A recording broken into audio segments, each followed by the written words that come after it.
Here's a quick checklist of the things that I take with me in my carry-on luggage or in my personal bag when I'm taking a flight. First things first, expensive items. If I have jewelry or money, I want to have that on me. So I usually would take that actually in my backpack or my purse. And I wear the jewelry most of the time that I'm going to be traveling with. So unless it's like a special necklace or something for an event, I'm gonna be wearing it because I don't want that far away from me. If I have money, I am definitely keeping that in my personal bag. I did not work for that hard-earned cash only to pack it away far from me. So that's gonna be on my person. It will be in my pockets or it will be in a wallet that is in my backpack. Nail stuff. If I have nail scissors, nail clippers, or nail file, I will carry those and I put that in my carry-on luggage. I just don't want to be snagging clothes and stuff because I got janky nails. So that's why I travel with them. I regularly check the TSA.gov website to stay on top of, okay, what's allowed to take on flights in general.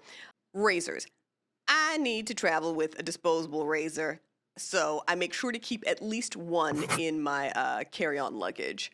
Liquid. With liquids, I know that there's the TSA 311 rule, and that means that for every one traveler, you are allowed 1 quart-size bag with items that are 3.4 ounces or smaller. So that means the container has to be 3.4 ounces or smaller, and all of those liquids have to fit into that 1 quart-size bag, okay?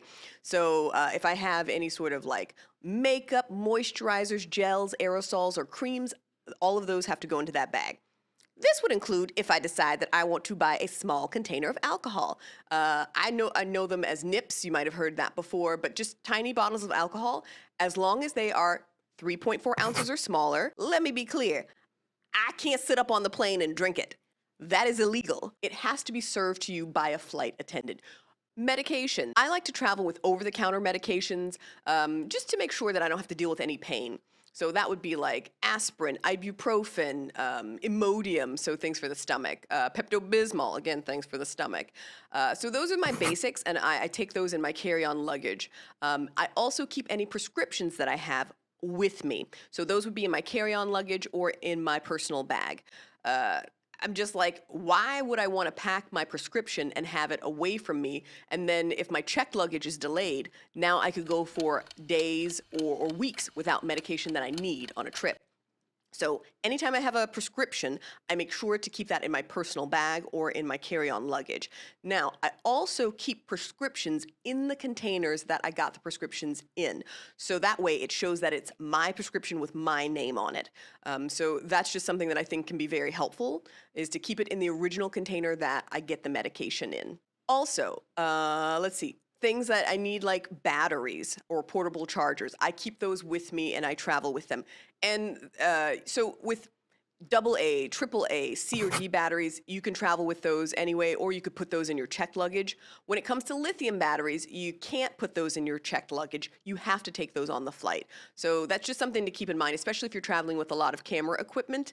I've learned that the hard way. So definitely, if you have lithium batteries, those need to be things that you take in your carry-on luggage.